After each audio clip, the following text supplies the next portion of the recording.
So I'm supposed to join in on Instagram too, Ravi. The meeting is being, yes, it's been live streamed to YouTube. Hello, everyone joining us.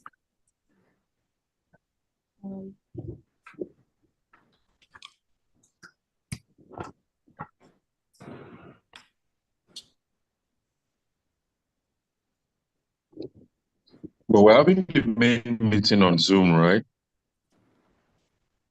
Yes, please. But for me, that means I have to click to join the live, right? Or I don't need to like request to join. You can. I've added you on the live. But it's saying we're having trouble with loading this video live. Please try again. Keep saying that this is the second time now. I've invited again. Please, viewers.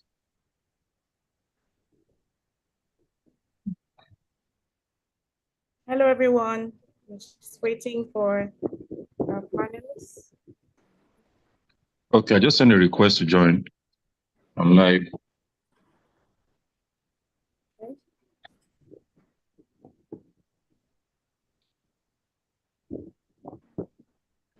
Okay, I think I might have problem with Instagram because I'm actually using my phone because I'm out. Okay, no problem. Anyone? All right. I also add.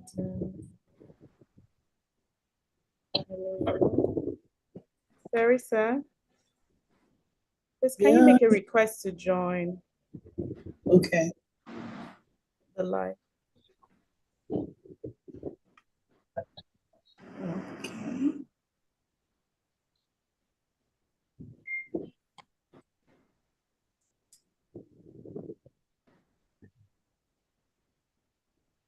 Says the live has live ended. video has ended. That's what that's what it's saying.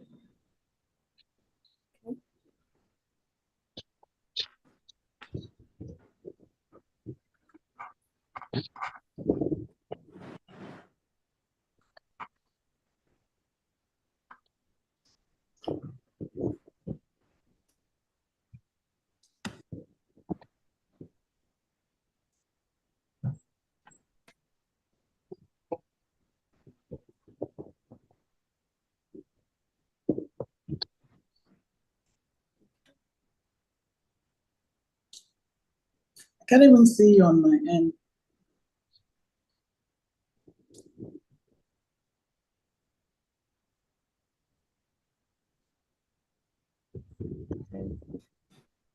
I'm live now again. You're in now? No, Idan and Instagram page.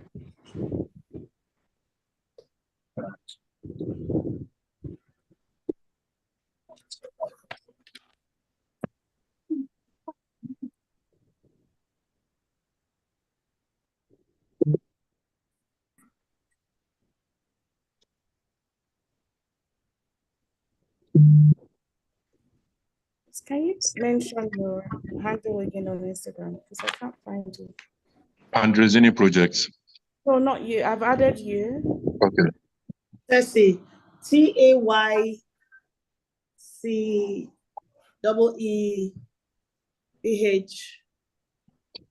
Okay, I've seen you.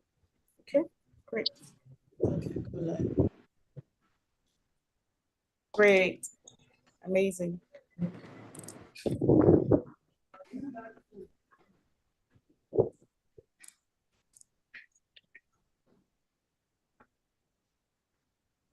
All right.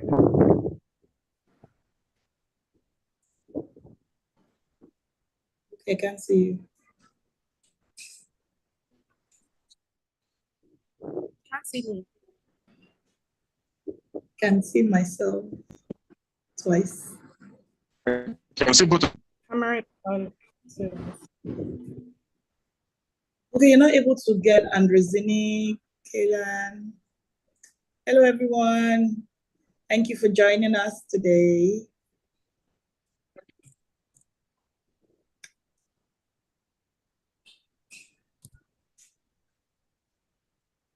if at least 2 people are on the Instagram live, I think it's fine.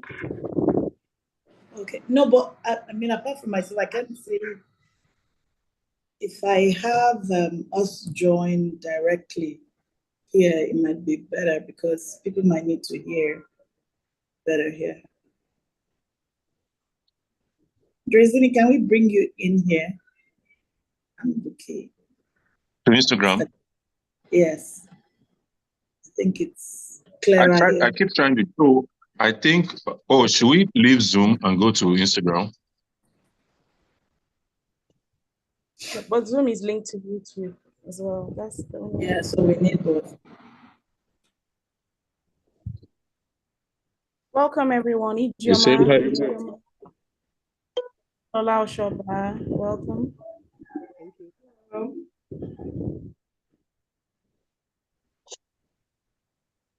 I don't know who POS is.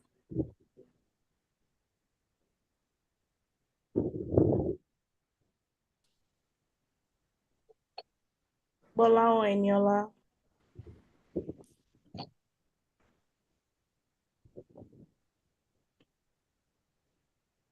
Hi, EOL Homes and Designs. You're welcome. Instagram.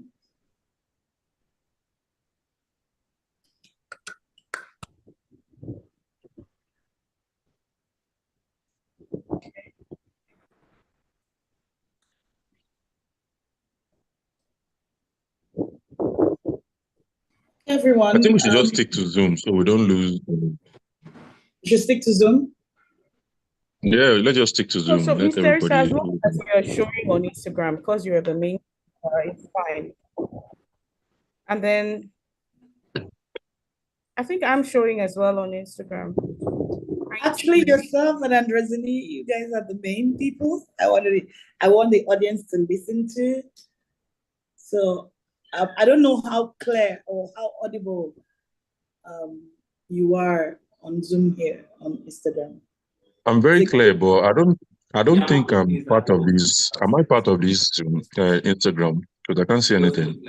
Oh, you're not added. KLM, welcome. We're trying to add you to Instagram Live. Please join in. Invite you again. On Instagram? Yes, please. Okay.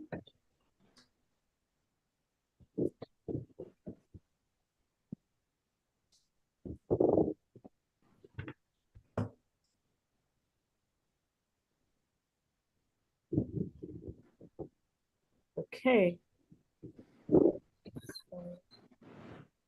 Amazing. Great.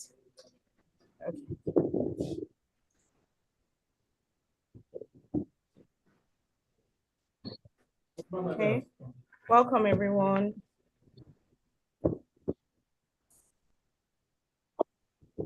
Titi, Bola Oshoba, Linda DME of K-Line,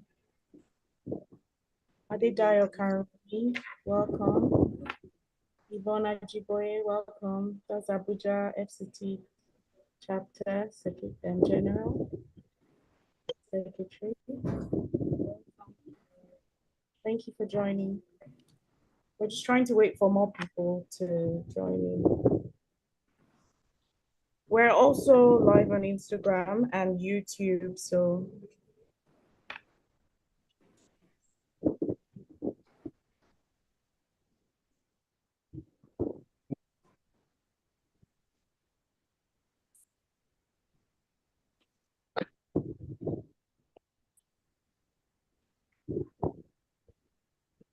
speaker, when you're ready.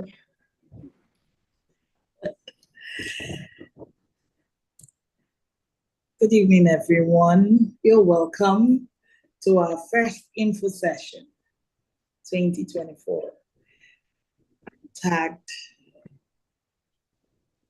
Design Innovations 2024.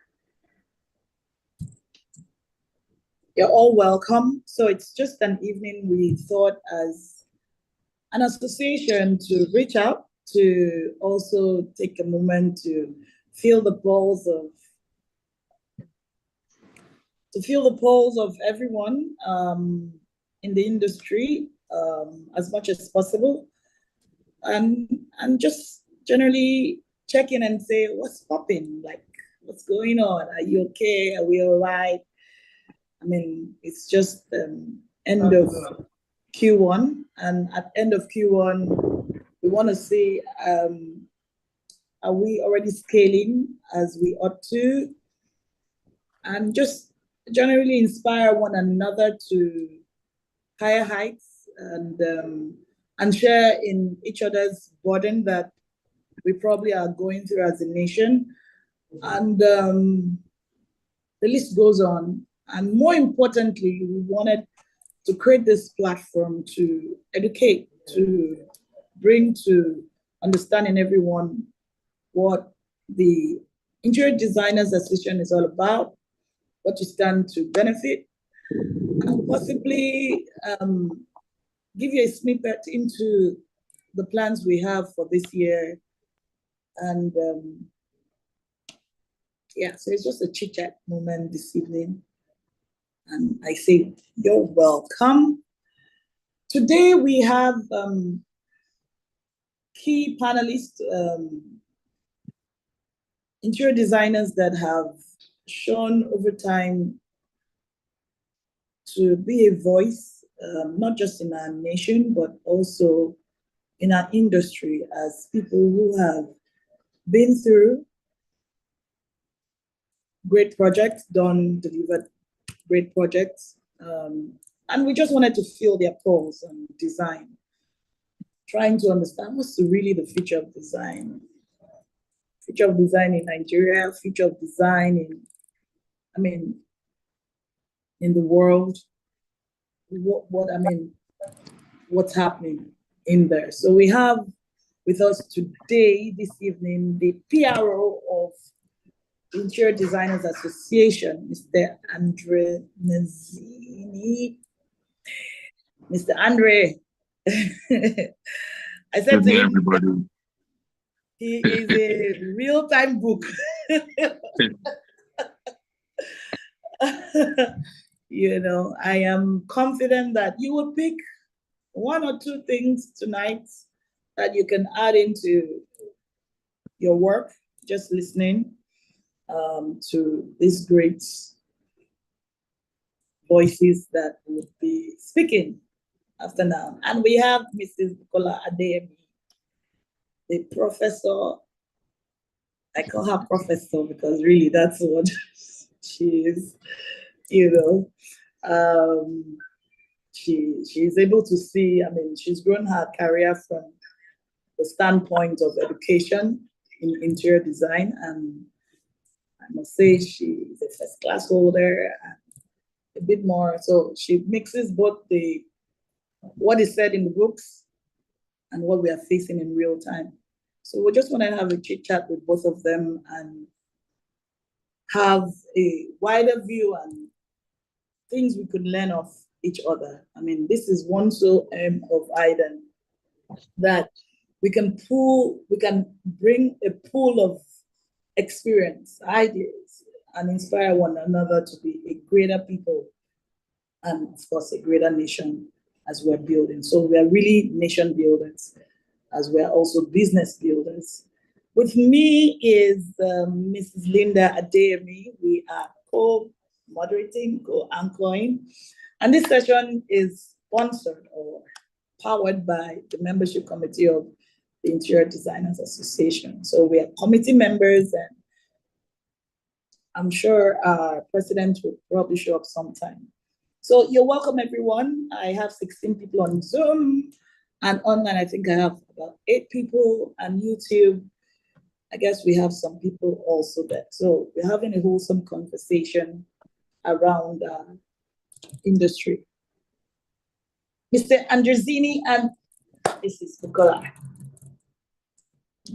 tell us.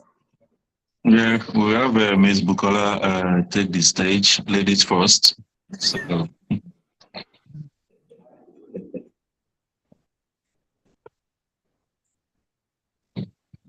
Lily, you're muted. Okay. Good afternoon, everyone. Hi. Sorry, I think I was expecting a response from you, from Zoom at least.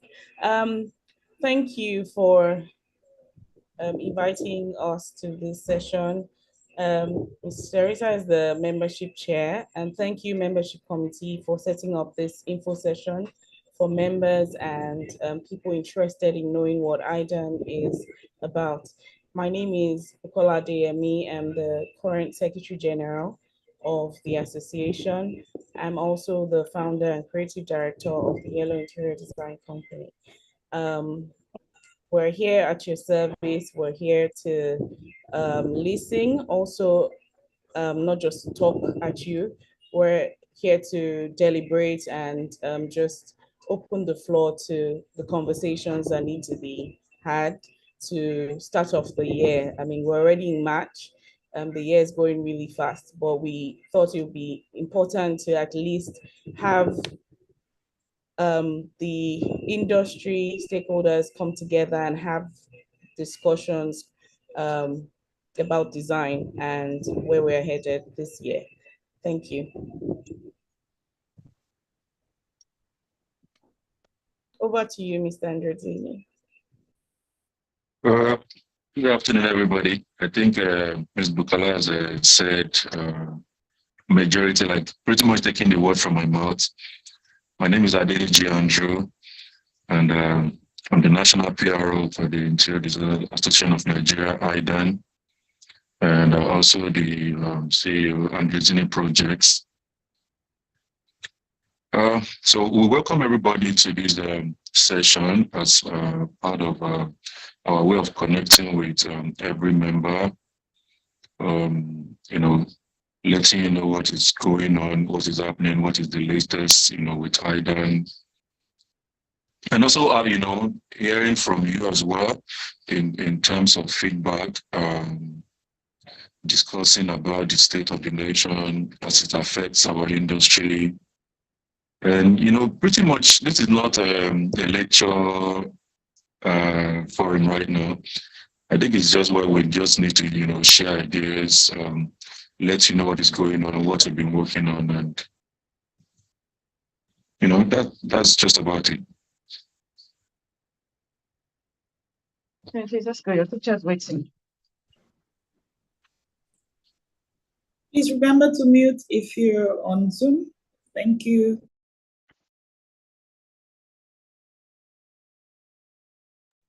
Okay, so Mr. Andrezzini, let's go with you now.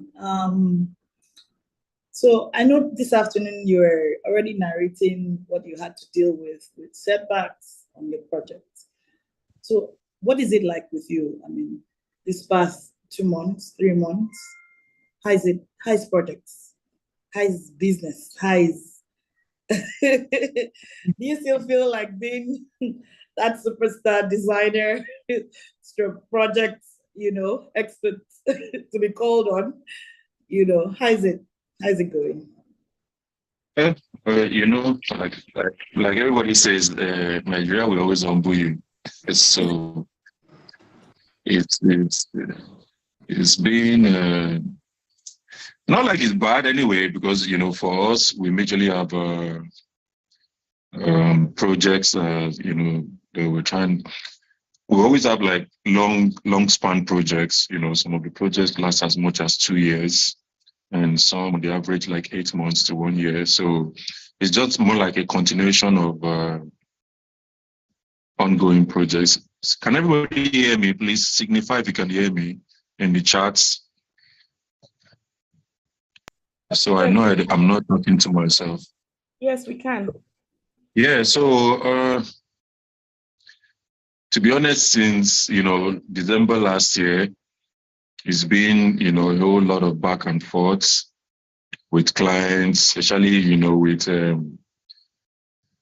revalidation on the project. So because it's this is why it's important for us as designers to always do our homework, do all the necessary documentation before you start your project.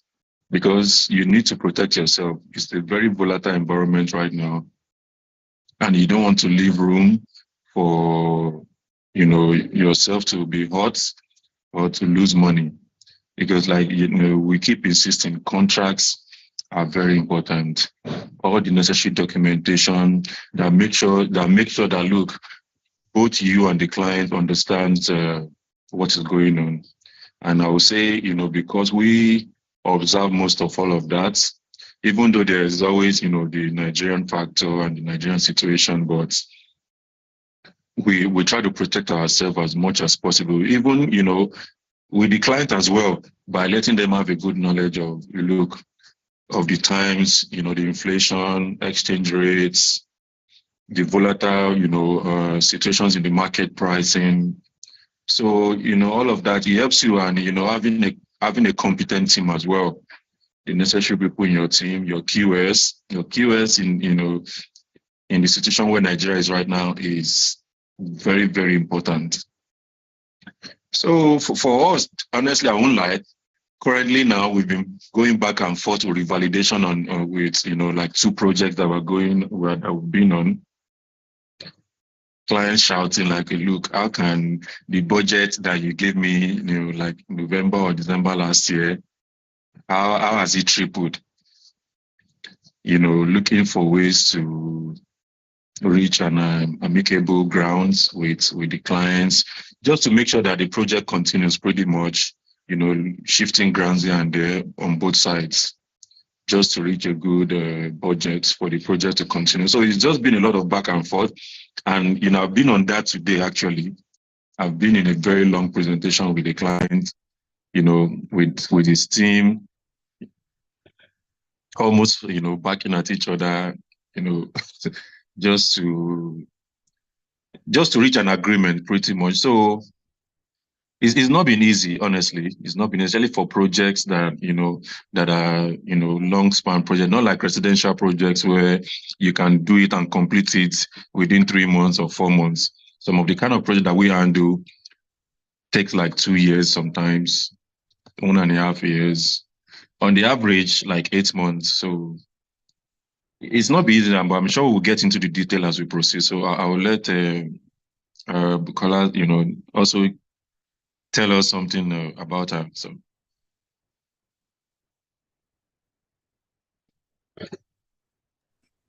All right, thank you, Mr. Anderson.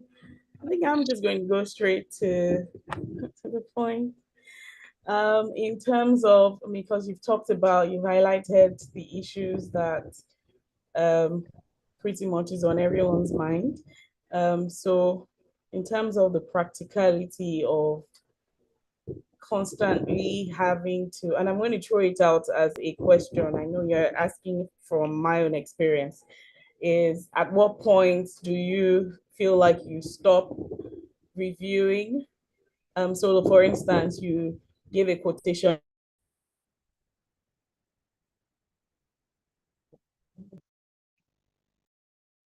reviewing prices.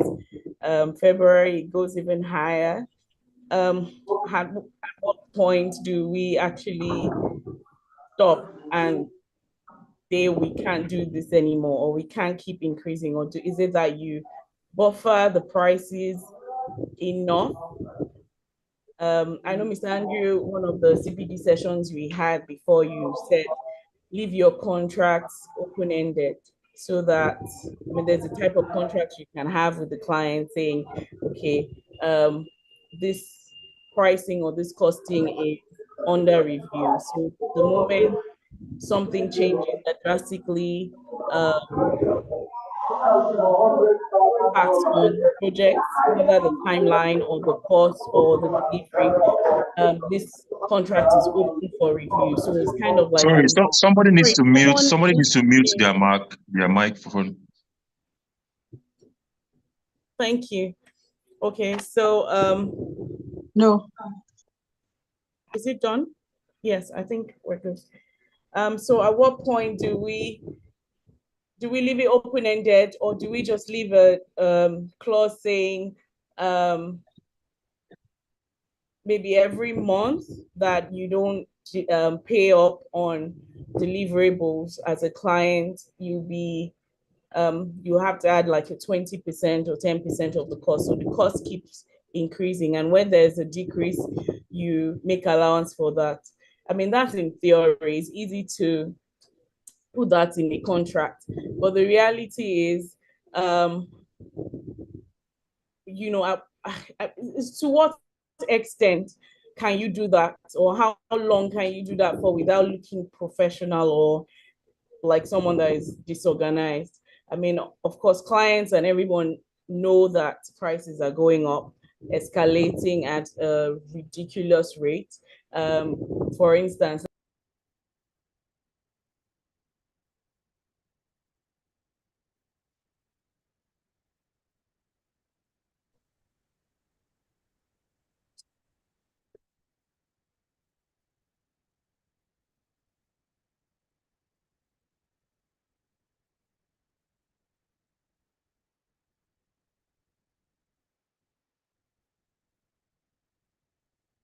I think I lost you guys. I can't hear anything.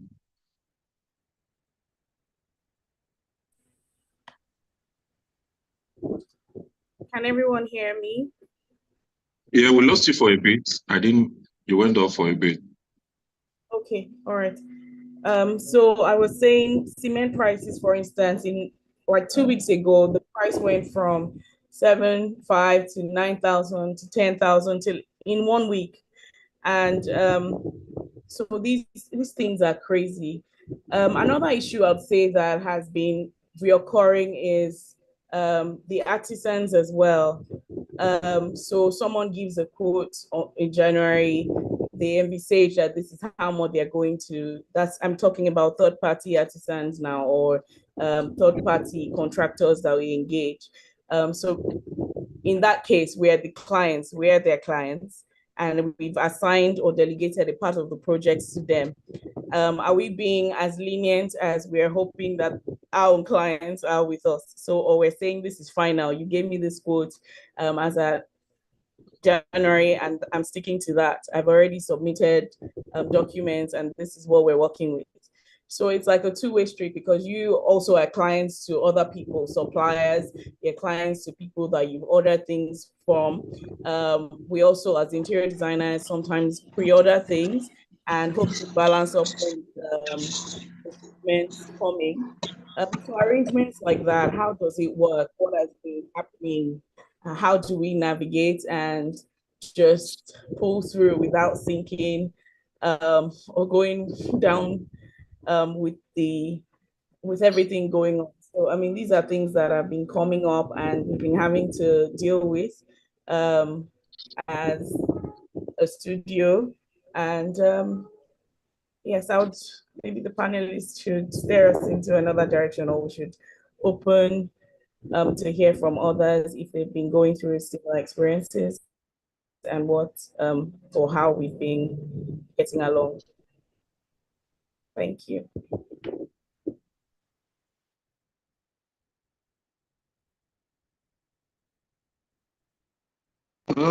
Okay, I think I would do, let the audience, tell us their experience. So for me, like I said, I'll go back again to, detailed planning, understanding your contracts, understanding your bill of quantity, where you need to buff, where you need to put some buffers for situation like this. Then also let me make it clear, this is not the time, to accept any kind of fixed contracts.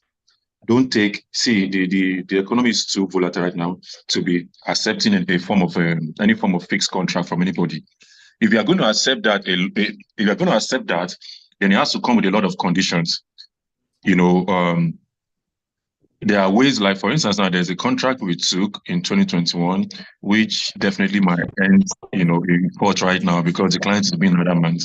But I am 100% sure that, look, the client is going to lose because we made sure that we put addendums, into the fixed contract. Okay, look, the client said, this is my budget and that I'll pay you this certain amount.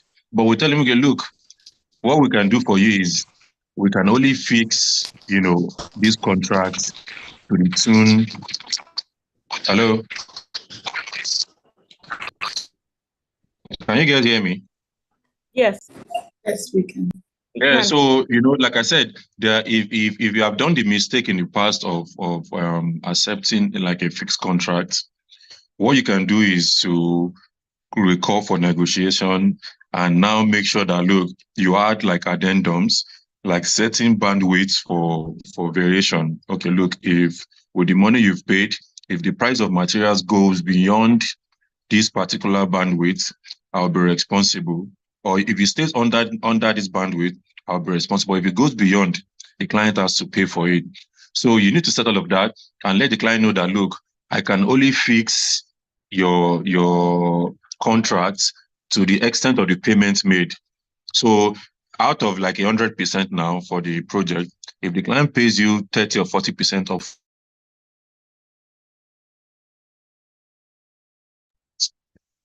to that, to the tune of money paid to you. So if they pay you, you need to calculate the percentage of what is being paid to you and, let the client know, like, look, I can only fix. That means the prices for what you've paid me, we might not be able to change anything about it. I will provide everything we've agreed, based on that. So that is for that. Like I said, make sure you don't collect any fixed contract from anybody right now. Make sure. So for us now, let me just share like some of the decisions we made at Andrezini projects. So instead of us collecting 70% upfront as usual, we have reduced it. We reduced it to 50% in January, and we further reduced it to 40%. Now, what that does is that it safeguards us from further variations and costs. So we tell you, sorry, we can't accept 70% upfront from you. Pay us 40%. And the next payment, maybe you want to pay the next 30% to make it 70%. It will not let you know that, look, by the time you're about to pay that, we have to revalidate the costing or the pricing or the BOQ, which is like currently what we are going through right now with about 2 clients. We are invalidating before they make the next payment. Because with that now, just imagine like somebody who has paid us in December when cement was 3.5 or 2.8. Now that cement is like 9,000. Just imagine if I had gone ahead to collect some of the money. In fact, we're running into some loss right now because there's a project we've been paid for that is almost, rounding up right now. The boards that we needed for the finishing, because we couldn't just buy it and keep it like that. So because the furnitures weren't ready and we needed the board to do the finishing around the sofas, the curved sofas and the rest. And we quoted for those boards, HGF board, at 17,000 or 19,000 in December. So currently right now, board is 36,000. So there was no way I could go back to the client. I would needed like almost 100 boards. So just consider the kind of loss that we ran into. That is like, let's just say 19,000 minus 36,000 right now, times 100. So that is how this new approach saves us all of those stress. Just imagine that we didn't collect money from that board that time, and we're just charging for it now. So we would have shifted that risk or, the increment to the client, and the client has to pay the current market rates. So you should make sure that there's provision for reevaluation and revalidation of, of the bill of quantity. So like I said, it still boils down to back to the contract from the beginning, because if all this thing is being spelled out, all you just have to do is, as prices are going up, you are protected. So you just need to go back to the client and say, see, this was in our agreement. So there's no issue here. You are responsible. You have to pay for it. So you just need to protect yourself from all of this, inflation. We all know that prices go up in Nigeria, it doesn't come down. So that's just the reality. I'm sure a lot of people have experiences to share. I'm sure a couple of people, we can let one or two people, speak about what they're going on right now, just for us to hear their own parts. before we continue on other aspects of that.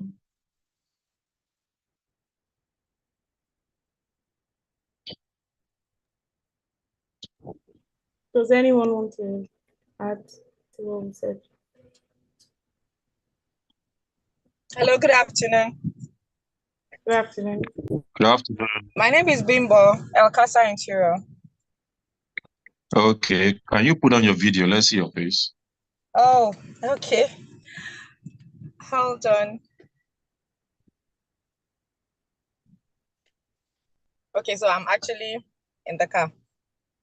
No problem. Okay, so I want to share an experience. It's quite delicate, and I'm into the manufacturing part. I'm not solely interior. I'm into manufacturing production.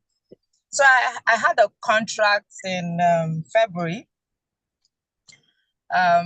We didn't get to have a proper MOU done, like an agreement. So everything, all discussions were done via WhatsApp because the client is in Lagos, and we had to kickstart by me. So roughly 33 million. That was about 65% or so. So when we started, he said he was going to start the project in April. So he paid in February. March, I asked, what's the status? Moved to May. From May to June, we didn't do anything. And then as at like we have to go back to the drawing board because August. And then he started the war, like, no, you can't aim me to do variation. I pay 65%, whatever it is, sort it out, or you refund my money. I've made deposits. In fact, I've produced the doors. I was just waiting on the kitchen formation so I can do proper measurement and then start to construct. And then he was like, well, I will take you to court. I'll do this, I'll do that, I'll do that. So I got scared at some point. I wasn't so scared, but I got scared because we didn't have an agreement done. Like, we didn't have a contract done. That is a failure on my part. Like, that was where I took a wrong step, not doing proper agreement. Also with him, but at the long run, I infused so many other funds to do that project to a 90% completion. What did they call it? Turnaround. It was like I almost finished it, but I got stuck. And then I asked for opinions. What can be done? Because I shared with some of our interior people, and they said, no, we don't have a formal agreement, so I should write for variation. Even if I write and it's not obliging us, at least I have a case. Because I was buying board, we were buying board 6,500 or 8,000, and then suddenly board is 28, 32. How am I going to cope? I had to put so much funds. At the end of the day, the project couldn't get completed. He bought bots to finish up the project. My balance is stuck. I am just in the middle. This happened just last month. I'm just in the middle. My head is all over the place. I don't know how to. That's the reason why I joined this forum. Maybe to seek further advice. What am I supposed to do in this case? Like, I'm just in the middle. I don't know where to. I don't know if you turn back. Even if I turn back, I'm already stuck with other people's funds in the project. If I go forward, I'm still losing at the end of the day. So I'm just in between. I don't know. I'm stuck. Maybe I took the wrong contract, yes, or project, yes. That is lost on arrival, as far as I'm concerned, because the delay came not through me, but from him. So I don't know what to do.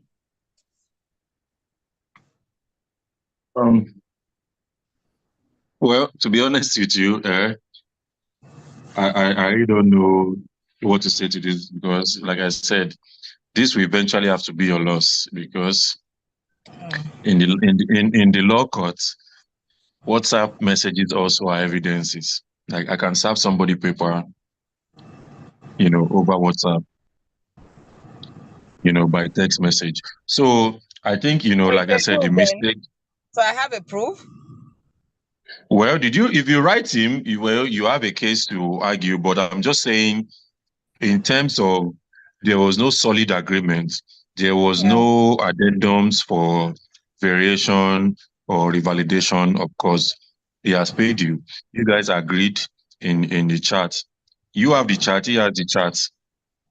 So to be honest, I don't think you have a case. You really don't have a case.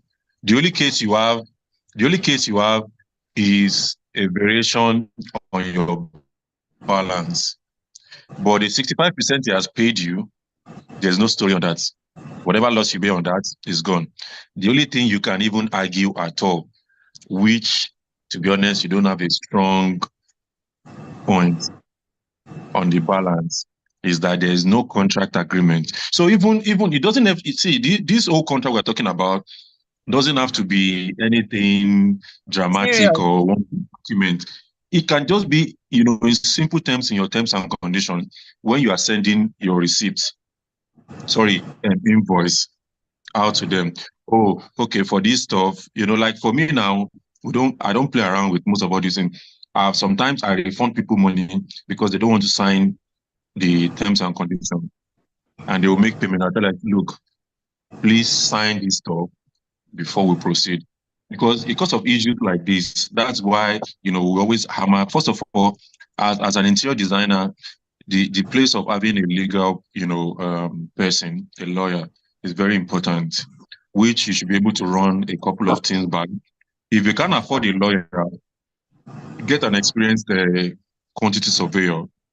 A quantity surveyor understands, the construction law and, all the necessary documentation around it, from your terms and conditions to different kind of contracts that you are being presented with. I'm sure if you were part of the last CPD we did, I think sometime early last year, about contracts, and we invited a QS, to join in on the program. So all of these things is meant to protect you from the beginning. So the honest truth is, so you just need to see how you can. I think it's begging this time to go and meet the guy. Go to him, beg him, and then look, it is clear to you what is happening in the country. You've paid us for this thing. The place wasn't ready. We've produced some. We just need this amount. See, if you cannot tell the guy that, oh, sir, you see what? You see this difference on it. I don't mind bearing some loss as well. Let's just meet halfway. So that in that way, you are able to reduce your loss. But as it stands right now, from what you've explained, you really don't have a case. And that is why I think part of our goal this year is to, organize more avenues for Idan members to meet. We'll, discuss cases of terms and, like, for us at Andrezini project now, we have different terms and conditions for different aspects of the project. So, like, for instance, now for consultation, there's terms and conditions for consultation. For design, let me put consultation and design together. So, which is the first phase of our negotiation. You need to pay for my time, and there are conditions to paying for my time. So if, for instance, now I tell you, after I tell you, okay, this is how much I'm charging to come and look at your project, to have a meeting with you, and this is the time that we fix, I'll put it in there. I'm giving you extra 30 minutes, for whatever, if you want to run late, because you cannot, because that you are paying me for consultation, you cannot keep me waiting for you for 2 hours. If you keep me waiting beyond the time that I allow for any form of lateness, I'll walk away. And that money you paid me is gone. If you want me to come back again, you pay me another money. That is how we operate. And it's there in the terms and conditions. You read it. Because even the part of the first statement after the invoice is that please read all the necessary term condition and make sure you understand it. If you have any questions, please reach out to us before we start listing it. So Just now in case they didn't read it. yeah, to design, to the actual design, we'll tell you how many corrections we are going to do, how many views you are going to get on the particular, rendering or whatever we're doing for you. On the drawing itself, maybe we only allow for 2 corrections. We'll put it in there. So that is why, look, never be in a hurry to collect any projects. A lot of times, some of these things, they look like blessing, but yeah.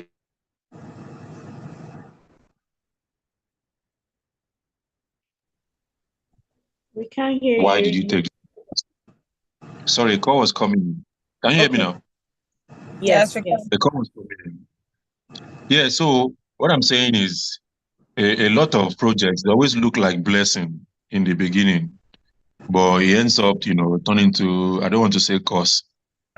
So that is why I always tell people, look, it's better to sit in your house without owing anybody and be drinking your garri and enjoying your fun, other than you are sleeping with high blood pressure and you can't sleep properly. Crazy. So it was, so I think in your own case right now, you just need to go to the client, maybe invite him over for like a lunch, where he will be calm, he will not be able to do agidi with you. You know, to see, Ogasa, this is it, this is it. This, as at the time we collected this thing, this was the market. We already fixed what we can fix. We've done the ones that we can do. But for us to finish this thing, these are the price differences. If you say you cannot pay everything, I said, look, sir, can we reach, meet in the middle? Can we reach a mutual agreement? We will bear some of the losses, but just help us out. Like I said, at this point is for you to beg, and you don't want to be inside more problem, because you mentioned that you've used other people's money to push the project where it is right now. So that means you are owing another person again, which is another problem. So I think the earlier you're able to solve this, the better for you. So if you can call for the meeting like real quick, be as humble as you can be. This is not the time to claim rights or, raise your voice. I'm sure you know how to go about that. So Thank you. Thank you. We have some comments here, which Mr. Esa, but before that, and let me just chip in the theoretical aspect of things. Mr. Andrezini has really touched on the practical, it speaks as it is, it doesn't sugarcoat. But in theory, there are ways that in professional ethics and professional sort of way that designers can protect themselves. But before I go through the theoretical side, I would say I kind of did the complete opposite of what you said you did, is to reduce the initial deposit and make sure that the bulk of the funds project cost is still in the balance, so that you can continually review. In November, when I was planning projects for this year, I think out of freaking out, or I just weighed my options, and what we did in our studio was the complete opposite.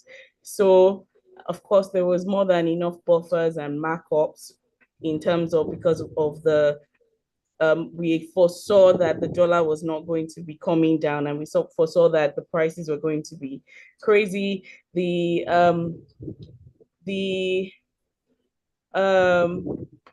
difficulty, and I think part of, because markup is very flexible, you can go from 5% to 50% to however much you want to load on either items depending or on the kind the of clients you are dealing with and their and pockets. depending on the projects, depending on the type of clients, the scope as well. But I think one factor that should determine the percentage that you add as markup, or how you charge your design fee, is the ease or difficulty of the project. If you say this, let's say commercial projects tend to have less variations, or residential projects are quite straightforward, or if it's not just any kind of residential project, or my clients is based abroad, for instance, they might not be too affected by the dollar rate, or my clients is, so it really is subjective, right?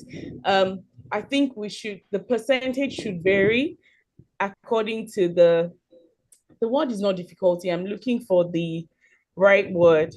So the risk, okay, factor in risk. So the way you do contingencies, to say a 10% contingency, everyone does 10% or 20% or 30. Contingency should be according to the risk, according to the uncertainty. In fact, as a matter of fact, according to architectural guidelines, your contingency should be minimum 25%. No, but some people, I'm saying the reality, some people just put a percentage. Yeah, so I'm not saying how they wish. Maybe preliminary, you can do 10%, 15%, but for contingency, it should be minimum 25% because with that, you are able to buffer, any form of, stress that comes along the way. So, sorry to cut you short. No problem. Apart from contingencies, fluctuations as well. Someone said fluctuations in the text, and I am in the chat. Fluctuation risk as well. Those are factors you should consider in setting your design fee contingencies. Maybe even have, but let me go back to where I said theory. For instance, in Britain now, in British Institute of Interior Designers, all registered. So if you're a member of BID, you have to have professional indemnity insurance. And professional indemnity insurance is if anything happens on the project, whether health and safety, your artisan's fault, or the project costs, things like this are all factored into professional indemnity, right? So if you get, and so it's something we don't really do in Nigeria, but last year I was even just curious. I reached out to an insurance company and said, if I were to cover my project by project basis, professional indemnity, if cost rises or things like what Bimbo, El Casa Interiors, this narrative or this situation you're in now, if I were to enter this kind of problem, what kind of insurance do you have for me? Not my company, not the company cars. I'm talking about the project. Because in professional ethics classes, they tell us it's just one of those things that you write as what you do for your studio. But I think times are changing and it is high time we start taking those things seriously. Contingency has to be nothing less than 25%, as Mr. Andrezini said. Maybe add contingency and also add the risk factor. Miscellaneous. Miscellaneous expenses. These are things that you can add to the project. Preliminary is there's so many other things apart from the actual project cost, furniture, fittings, and also I think it's high time we place the value on our design.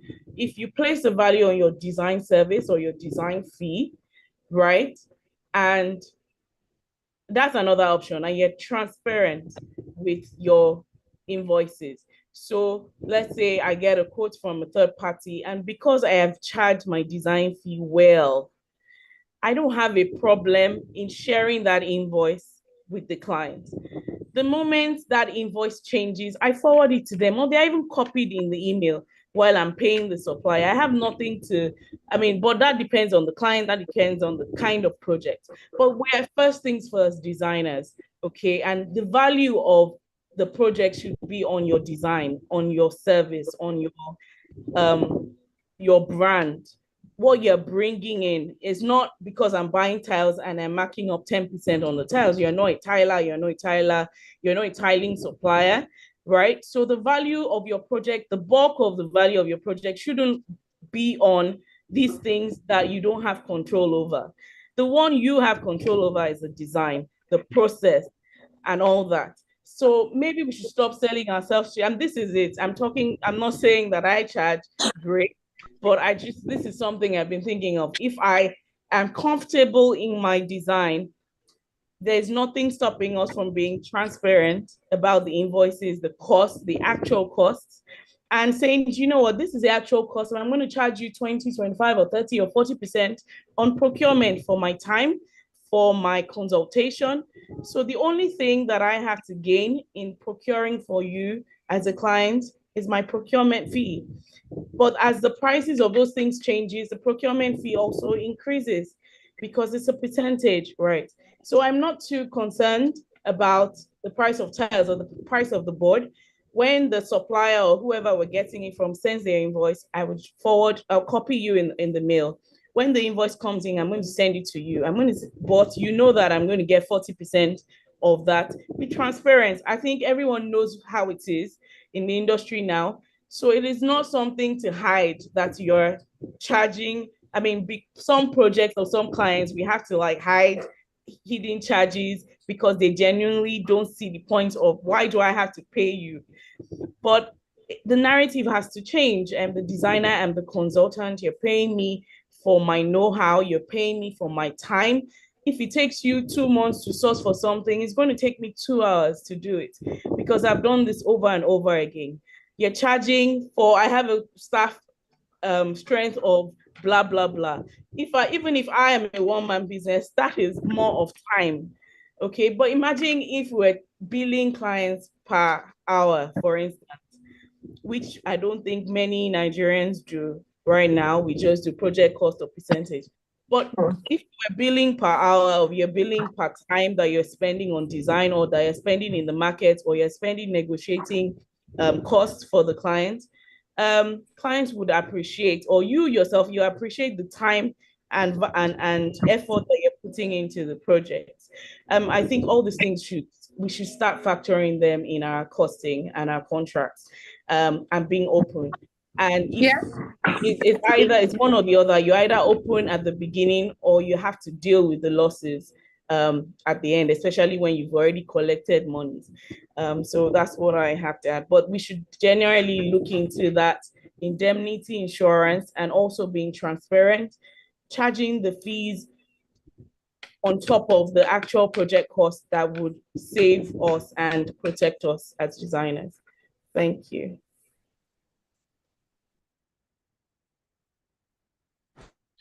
Well, I know. Well said. Well said. You know, the honest truth is, like I keep telling people, interior design is just growing in Nigeria as a professional, course. So, to be honest, we are still way, way behind. So, and the more we organize ourselves, and this is the more reason why we keep shouting, like, for people to join Idan. And, because if we are operating under one umbrella, it's easier for us to, share information, have a format for documentation, which, look, if the client comes to one person and he says, oh, no, I'm not paying you, if he goes to the next person, he's going to meet the same thing. So with that, we're able to command the respect, and turn it into a normal thing. Because, like, for instance, now some people come and tell you, I cannot pay you, why would I pay you consultation fee? I want to give you a job. And some people will not tell you, okay, I'll pay you consultation fee, but I'll remove it from the actual, BOQ, which to me, like, it doesn't make any sense. Like, my consultation is different from the actual work. I can as well design everything from here, and I'm not going to execute your project for you.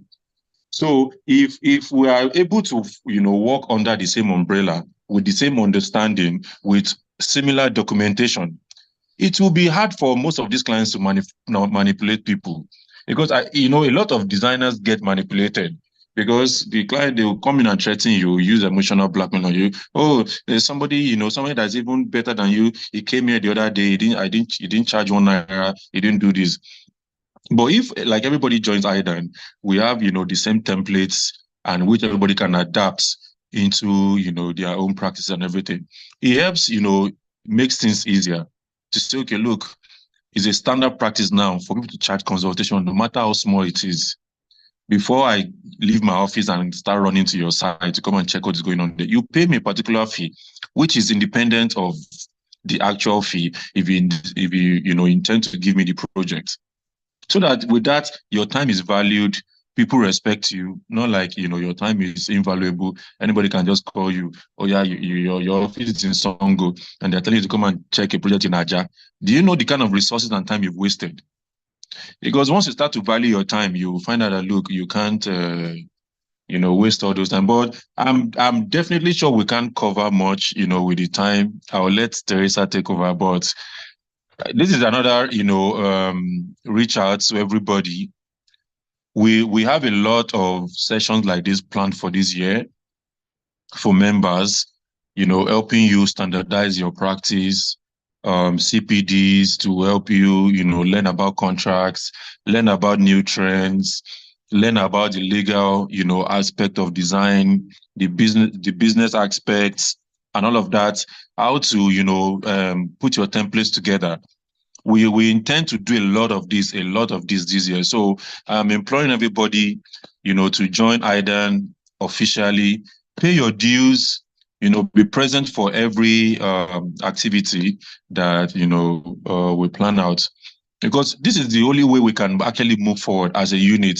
If everybody is, operating individually, people will continue to take advantage of you. Things will happen that we can't protect you from. We can't, support you. We don't even know what's going on with you.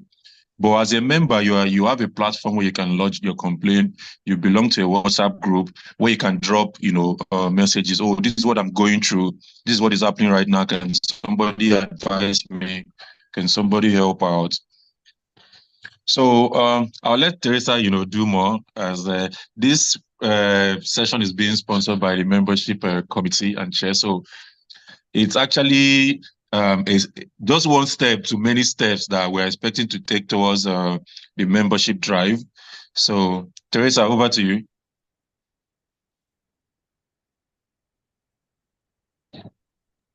Thank you so much.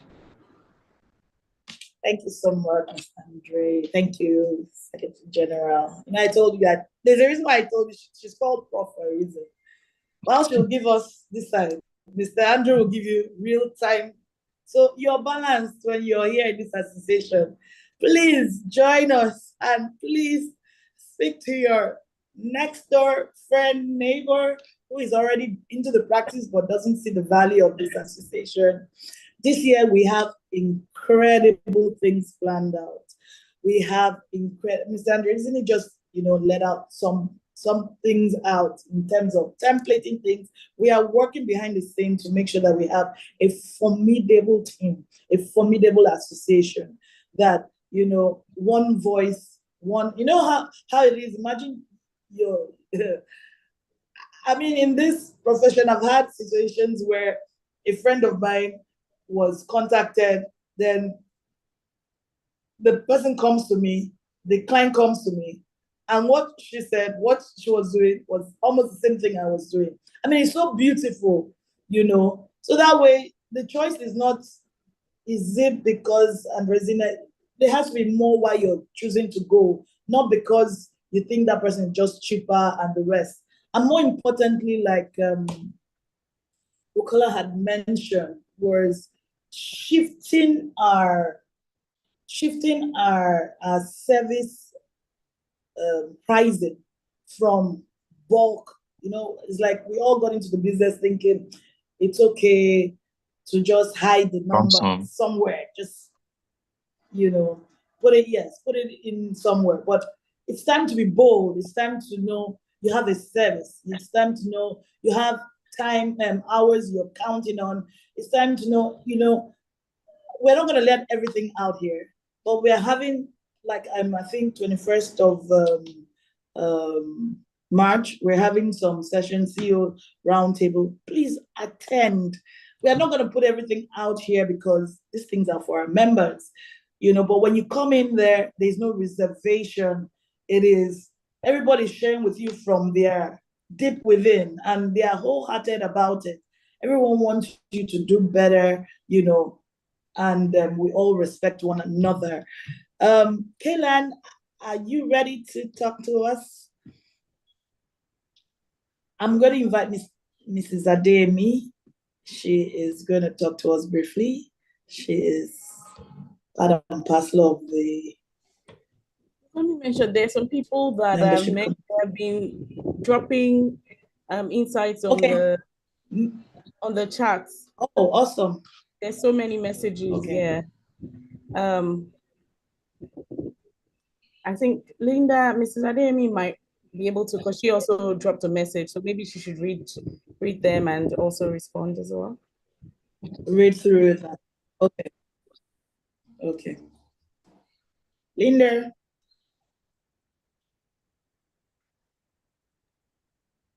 Hello, everyone. My apologies, please. Okay. Thank you so much for sharing our PRO and our SecGen. Okay, I'll just read through some of the comments that have been dropped. Interestingly, I also dropped a comment, so I guess I'll start from there. Okay. Hello, everybody. I see my face. Sorry. Hello. Okay, so I'll just comment. So I responded to what Pierre was saying about ensuring that your clients sign your contract and your agreements. And I've actually had this situation before, and I had to engage a lawyer. And by the time the client was really threatening me about court. Because I threatened the client back. Peter also take it to court also. And the thing is that the client actually did not sign the agreements. And by the time we realized that, whether he signed or not, he had already paid us. It means that he had, tacitly already agreed to work with us. So that document will be binding. Awesome. That, he didn't have a point. So, we have to sit down, everybody beg everybody, and everybody get, have brain. That's how we solve the problem. That situation. So it's still legally binding whether your client signs or not, as long as they decide to go with you.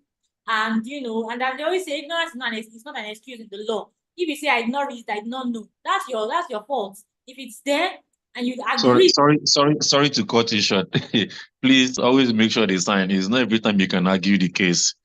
In some cases, so if you get them to sign, or even if it's on WhatsApp, they consent, just make sure you get like a consent, like a word of, oh, okay, I've seen it, I'm okay with it. It doesn't have to be a signature.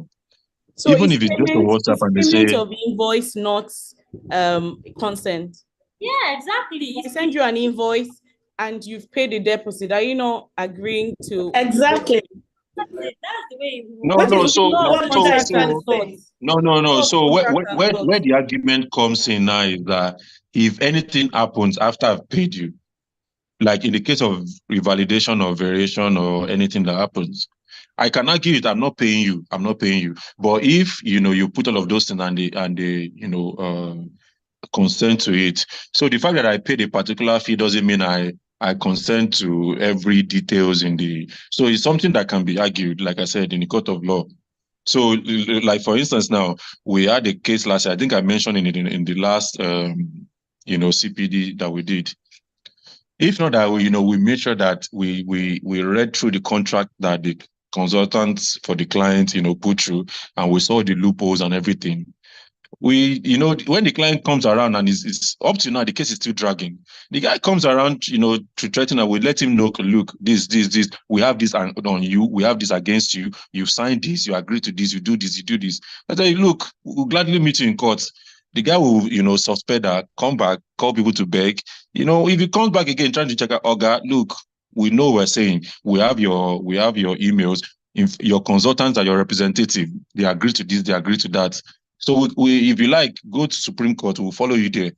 So please always ensure that even if they don't sign physically, is a consent, there's a consent. Multiple, more than one consent. Just to mention that I put that out there because some people just think that once they don't have a signed agreement, then they are at a disadvantage. I don't want you to that. Yes. No, of course, no. Have a case. You still have a case. That's the point I was trying to bring out. So definitely get consent as much as possible. That's what it's all about anyway. But if somebody is trying to, threaten you because they didn't sign your agreement, please don't feel intimidated. That's just it. Thank you. So I'll go next to Tonya Ode. I'm sorry if I didn't pronounce it well. She says that due to fluctuations in cost and prices of goods, I would advise that the projects are broken down into closed stages, meaning that the stages can be started and completed. Each stage is attached to a cost. I think Piero touched upon that. That is facing the project. You break it into different phases. So for the next phase, this will safeguard both designer and clients. Also, quote should carry clauses stating that quotes are subject to market price, subject to adjustment, must be agreed upon, signed. I think that, the PRO definitely touched upon. Yes, he touched on that, yes. Thank you so much. Then also, I agree that project insurance is also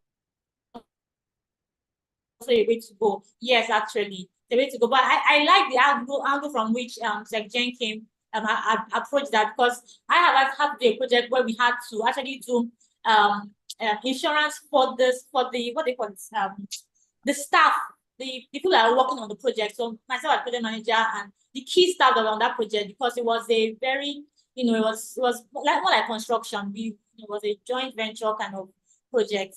And then we had to sorry, give me a second. Okay. Yeah, so we had to ensure our key personnel, not necessarily the projects. We have to ensure never has taken light to my office, sorry. It's on the gym very soon. So we have to ensure the person. So I guess insurance can come from different aspects. But the client's requirement, though, as part of the agreement for the project, that they didn't want to be liable for any injury on site. So there has to be an insurance company that was going to take on any injury that happened on site. So those are under HSC. So if you have your HSC, you can always get insurance for all of them. So insurance for the project in terms of HSC, health, safety, and environment, I think. Environment. Yeah. Just for the sake of people that don't know what HSC is. Health, safety, and environmental. Sometimes you do HSE assessments before the project, or you just get HSE insurance. Officer, yeah. You also need to get like a government certified officer on site as an HSE officer. Okay. All right. So, depending on the scale of project, anyway. So. That's of course, if you are doing one more projects, the Lord will be with you. Yes. All right. Then also okay, Tony also has something for Bimbo. WhatsApp, yes, very correct. And again, I think that has been addressed already. You can spool it as a file and it can serve as evidence. Yes, by Hayatel Ross Adetunji. Yes, indeed, to standard templates and value of time. That one cannot be overemphasized. So important. And particularly I think that this thing happens to people that are just starting afresh. So because as a new designer, you want a job. Once someone calls you, you're already going there. You want to go and check the place, take all the measurements, everything. But take it from people that have been there, done that. Don't be too much in a hurry. And like PR also mentioned very correctly that if we all agree that nobody's going to go and take any measurement until you pay us, that will be the standard. Nobody will be expecting free design anymore. It's because some people are still going to go and do measurements. Some people are still going to do free work. That's the reason why clients still have this kind of unrealistic expectations about people in the trade.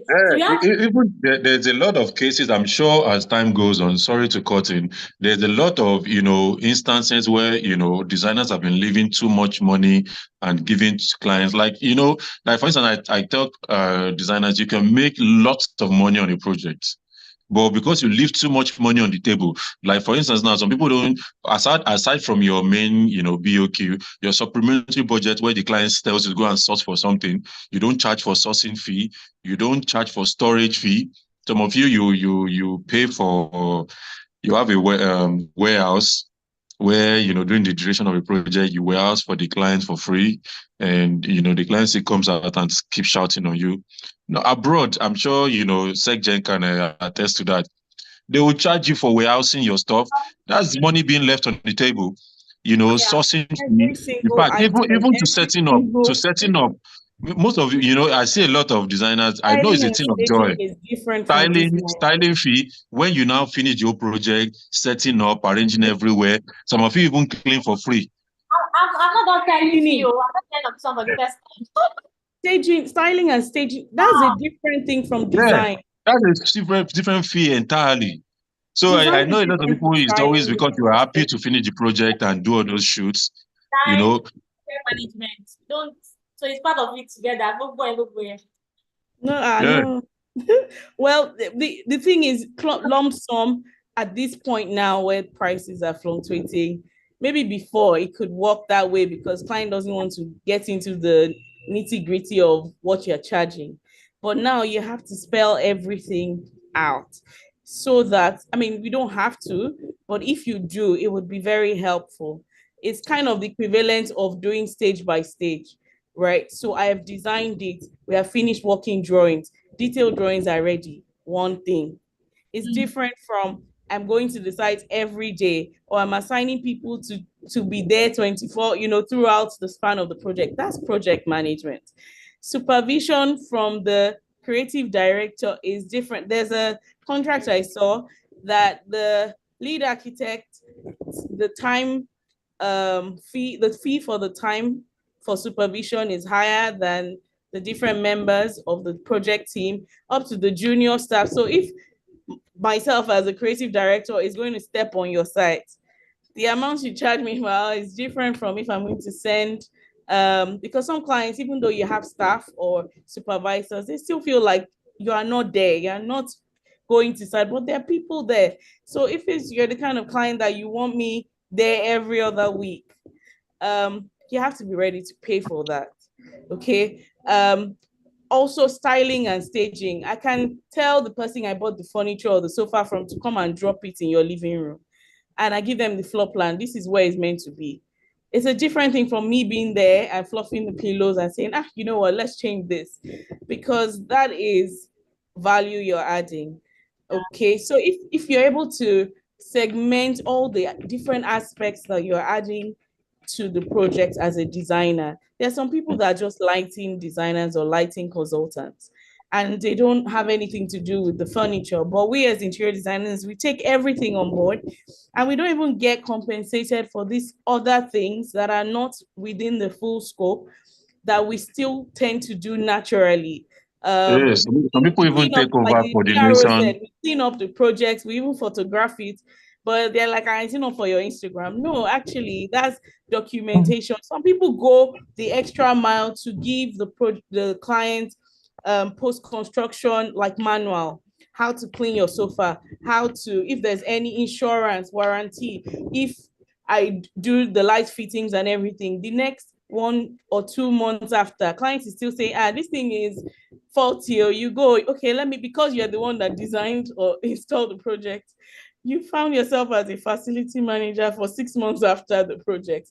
They're still calling you to their houses or their projects to fix stuff. Honestly. Client that pointed that thing out to me, because he is into he's into oil and gas and stuff, so he knows how those things work, those contracts, their obligations, everything. I remember that he had called me to come and say something that we did, something was happening to you. Then, but by himself, he now said, although it's not you are supposed to follow, because you've already done your own part of the work, so there's no need to call you again. I said, at that time I was still JJC. I said, yeah, right, sir. Let me come. So since then, he's not planning the idea in my own mind. Since then, I've learned that thing that nobody should be calling me for things that, except maybe out of my own goodness of my heart. I want to, I just want to be kind and nice. This goodness of heart. Yes. No, I trust me. We sometimes you just have to be diplomatic. But I'm saying all these are extra costs that we bear as designers and don't even charge for. But now that things are getting more and more risky and difficult and all that, the more you, even though you now do it for free, but let's state it there that it's a separate thing. But because of client relations, I'm going to do that. So they know the value. First things first. Now, if you're doing that as, okay, bonanza, or because I am nice, or because you're a repeat customer, or this is a client that has come to give us business over and over, depending on your relationship or what you want to do. But let's take these things so they value our time, they value our services as well. And also protecting the next person they work. We don't expect that it's not all the time that you do a project that they call you, but sometimes I get on a project and they're like, oh, this person we've worked with before, maybe they're busy, they can't take on this project, so we've called you guys. But you see, because of the way that person has been dealing with them, the client is much more professional and responsible towards you as a designer. And you're having to pray for this person that preceded you to say thank you for like, they're like, you're even nice. This other person showed us. And sometimes you're like, we're benefiting from this person's professionalism. And as such, they're treating us with the respect that. So sometimes it might not even be for you going back. It's just generally for the design industry, for the, the next person, or the, someone that is still in school that will end up in the profession.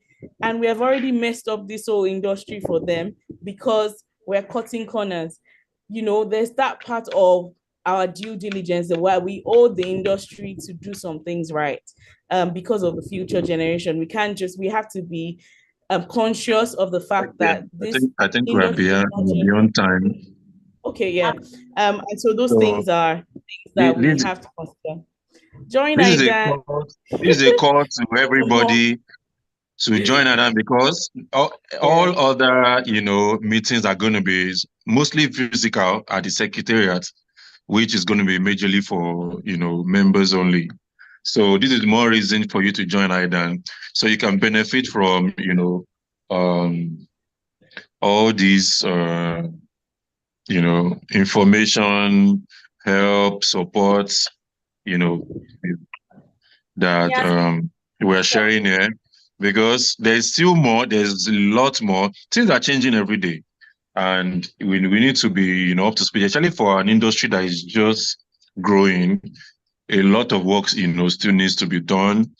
Or like I said, I believe Teresa will also maybe in the closing remarks share, or maybe by the time you join and you are joining the Idan membership platform, you'll be getting steady information on other, programs, CPDs, and the rest that, that the education committee has, planned out.